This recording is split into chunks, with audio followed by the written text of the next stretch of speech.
A ver, compañeros y compañeras. Exactamente, estatuto de gobierno. Es muy importante conocer todo esto. Sabemos que muchos de los procesos de los pueblos originarios, más que ver con una cuestión de derecho, tiene que ver con una cuestión de lucha política. Pero no tenemos que dejar de lado la parte jurídica también, es parte integral.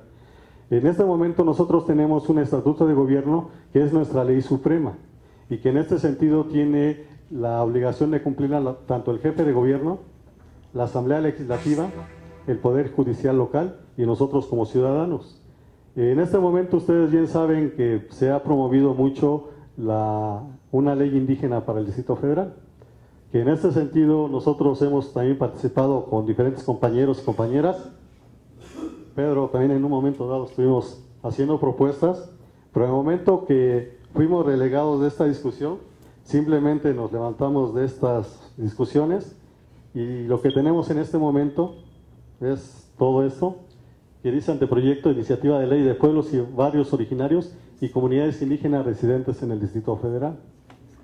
De los mayores errores que tiene este anteproyecto es de que una legislación local de un gobierno de las entidades federativas está amputando un derecho que se nos reconoce en el artículo 2 y en el convenio 169, que es el concepto de pueblos. Ustedes revisen muy bien el artículo 2 constitucional y en todo momento se hace referencia a pueblos y comunidades. Revisen el convenio 169 y también hace referencia siempre a pueblos y comunidades. La declaración de la ONU a su vez también lo reconoce y también habla hasta de naciones, ¿sí? Las diferentes tesis que se han emitido por parte de la Suprema Corte de Justicia así lo reconoce y la jurisprudencia de la Corte Interamericana a su vez también lo señala. Entonces ahí hay un grave error que se está planteando en este anteproyecto. Y nosotros, la crítica que hemos hecho, si hay gentes de estas instituciones, pues sabrán que se los hemos dicho en su momento. Entonces no estoy hablando aquí atrás de nada, ¿no?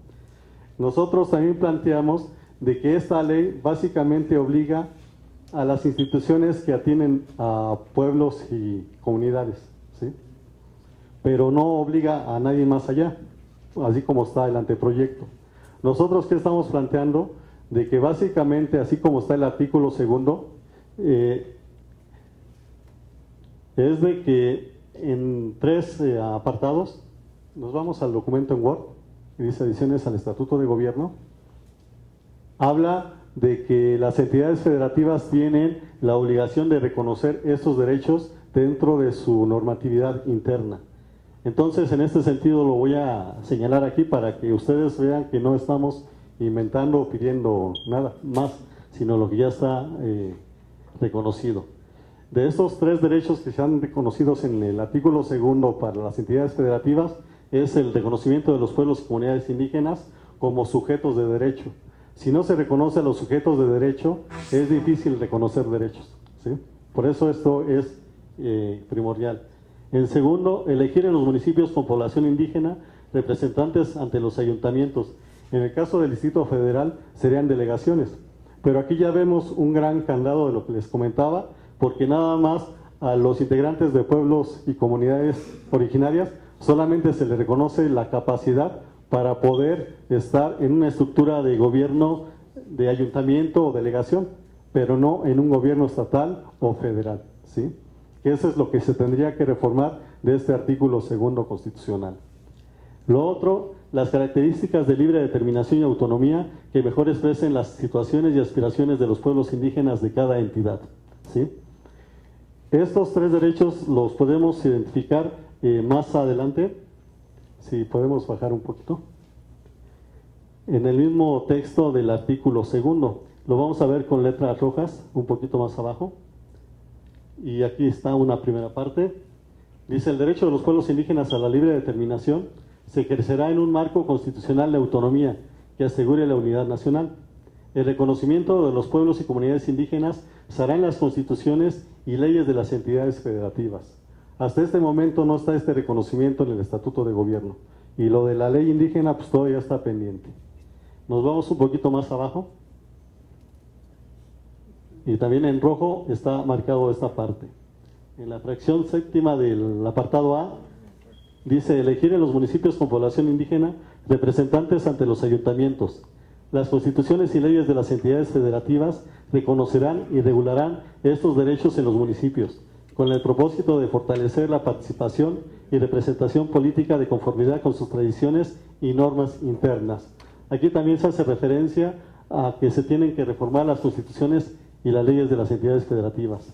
Y el tercer derecho, lo que comentamos, es que dice, las constituciones y leyes de las entidades federativas establecerán las características de libre determinación y autonomía que mejor expresen las situaciones y aspiraciones de los pueblos indígenas en cada entidad. En sí, las autoridades del gobierno del Distrito Federal y de la misma Asamblea Legislativa dicen que ellos tienen dificultad para legislar en materia indígena, porque la misma Constitución y el Estatuto de Gobierno no se los mandata. Aquí podemos ver de que este artículo segundo constitucional les dan facultades a las entidades federativas para que puedan legislar en materia indígena. Y si nos vamos también hasta la parte de abajo, lo que es el artículo transitorio, que es parte integrante de este artículo segundo, y de acuerdo a una tesis de la Suprema Corte de Justicia forma parte de esta ley, en su artículo segundo dice, al entrar en vigor estas reformas, el Congreso de la Unión y las legislaturas de las entidades federativas deberán realizar las adecuaciones a las leyes federales y constituciones locales que procedan y reglamenten lo aquí estipulado. Esta reforma al artículo segundo constitucional se dio el 14 de agosto de 2001. Al 2015, ¿cuántos años tenemos de esta omisión legislativa? ¿Sí? Y es una cuestión todavía que está en veremos. Y es algo que nosotros hemos empujado, hemos tratado de promover. Sin embargo, nos encontramos a la apatía total de un supuesto gobierno de izquierda y de una asamblea que pues, no ha sido sensible a todas estas demandas.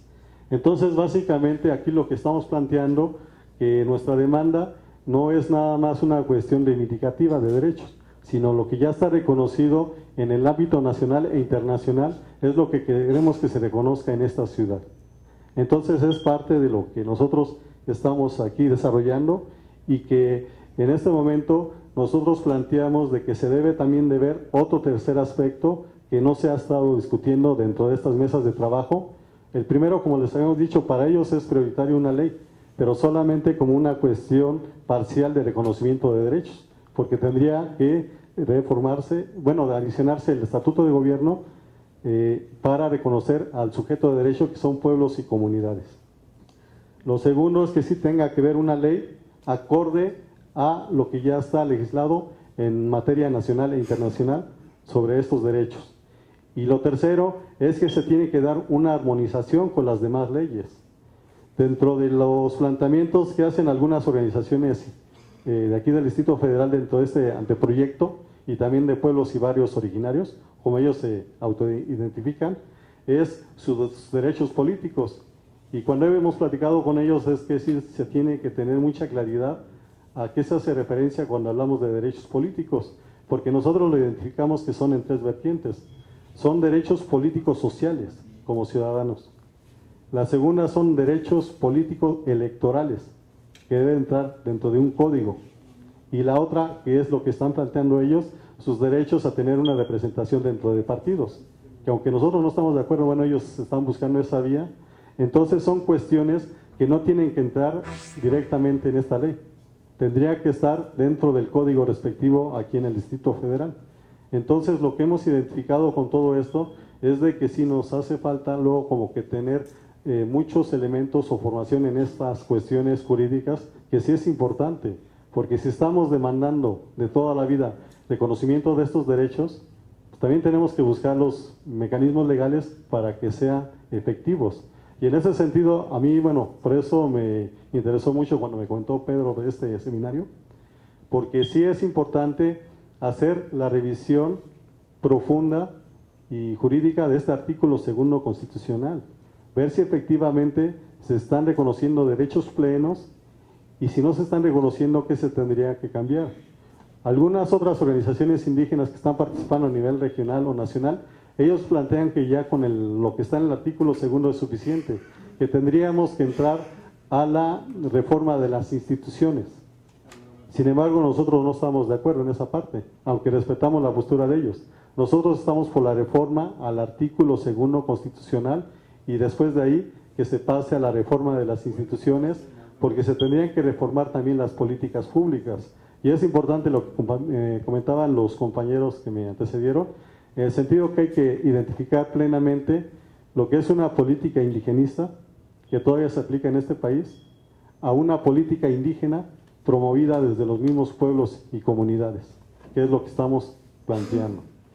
Entonces, a lo mejor en la cuestión de los conceptos, de los términos, no nos podamos entender muy bien, pero creo que vamos todos hacia la misma dirección, que es lo que tendríamos que estar como que empujando.